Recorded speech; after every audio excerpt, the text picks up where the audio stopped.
मीना अपने परिवार के साथ जारूडीह नाम के छोटे से गांव में रहती थी।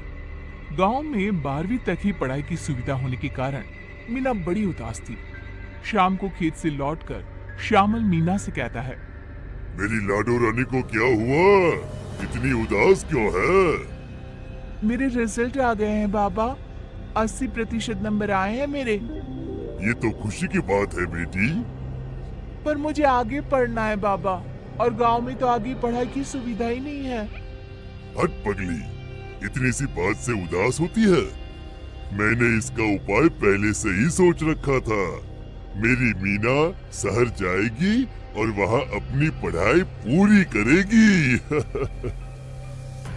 मीना और श्यामल उसी शाम गांव के पास के बस अड्डे पर जाते हैं। धीरे धीरे शाम अपना आंचल बिछा रही थी। जरा सी रोशनी में शाम टिकट काउंटर पर टिकट लेने जाता है।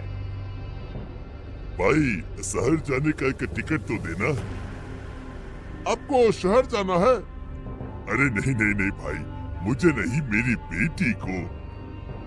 देखिए भैया, मैं तो आपको शहर न जाने का ही सुझाव दूंगा, वो भी जब आपकी बेटी अकेली जा रही है। वो देखिए, बस पूरी तरह खाली है, 2-4 लोग ही मुश्किल से शहर जा रहे हैं। अरे भाई, पर ऐसा क्यों? शहर जाने वाला रास्ता बुरी तरह से खराब हो चुका है और इसीलिए आज बस पुरानी ब्रिज से जाएगी।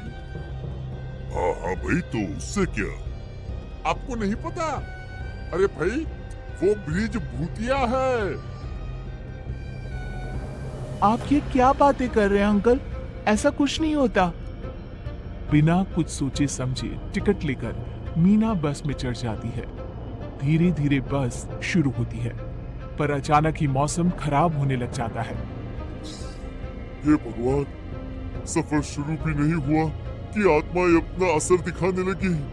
बस पुराना ब्रिज पार करवा देना, हे भगवान। खराब मौसम और धुंध के बीच ड्राइवर जैसे तैसे बस को ब्रिज तक ले जाता है।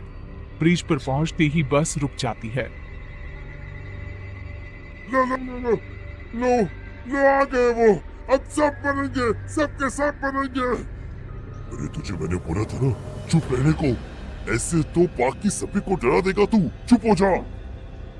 तभी सभी को बच्चों के हंसने की आवाजें आती हैं। देखो ना, शिकार है। बाबू देखो।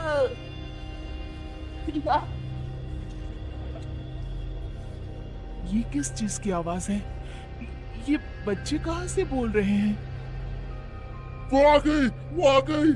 पारो अपने बच्चों के साथ आ गई। मैंने कहा था ना, पर कोई मेरी बात सुनता कहा था मैंने। बस अपने आप जोरों से हिलने लग जाता है, मानो कोई ताकत उसे हिला रही है। मीना ने घबराकर बाहर देखा तो वो देखती है कि एक 8-9 साल का बच्चा बस हिला रहा है। बच्चे की आंखें बिल्कुल काली, शरीर पूरी तरह सफेद। वो नजरें उठाकर मीना को देखता है। शिकार। हड़बड़ाती हुई मीना वापस बस में देखती है। बस की फ्लोर पर चलता हुआ एक अंधा बच्चा उसकी ओर आता है। मुझे माफ कर दो, मुझसे गलती हो गई, मैंने किसी का कुछ नहीं बिगाड़ा। भूत होते हैं, मैं मानती हूँ। मीना बस में चारों ओर देखती है। मोहन सोहन का चेहरा उसे कटा हुआ दिखाई देता है। हम मरे हुए हैं मीना। इस बस में तुम्हारे और ड्राइवर के अलावा सब मरे हुए हैं। हम इन बच्चों और उनकी माँ के शिकार हुए थे। भाग जाओ मीना, ड्राइवर भैया, भाग जाइए। ये कहते ही मोहन सोहन के अलावा जो 2-4 लोग बस में थे सभी गायब हो जाते हैं। चलो बेटी यहाँ से भागते हैं।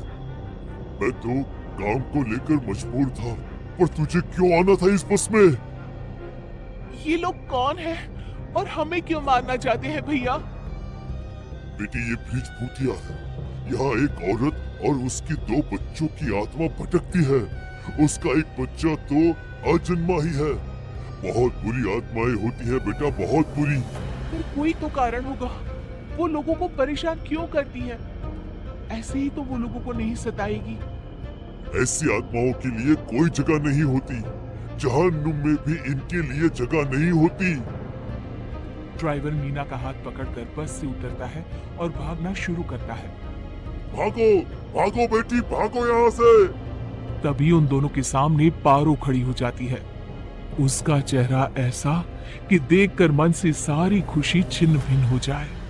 काले अंधेरे में भी उसका सफेद चेहरा साफ देखा जा सकता था।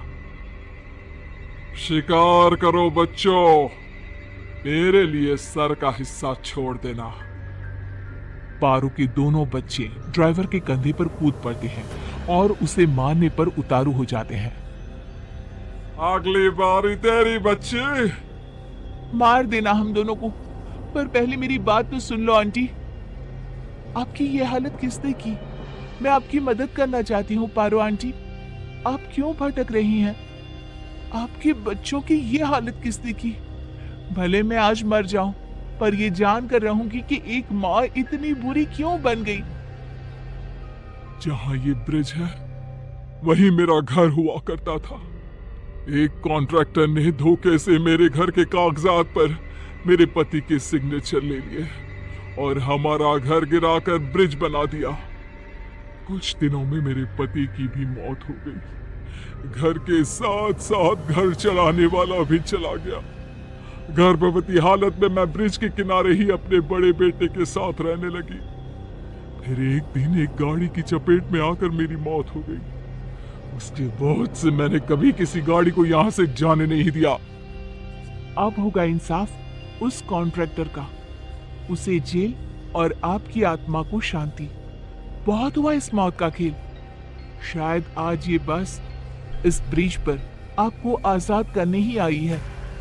इसके बाद मीना गांव वापस लौटकर सारी बातें अपने पापा को बताती है और ड्राइवर श्यामल और मीना कॉन्ट्रैक्टर के काले कारनामों का पता लगाते हैं और न्यूज़पेपर में छपवा देते हैं।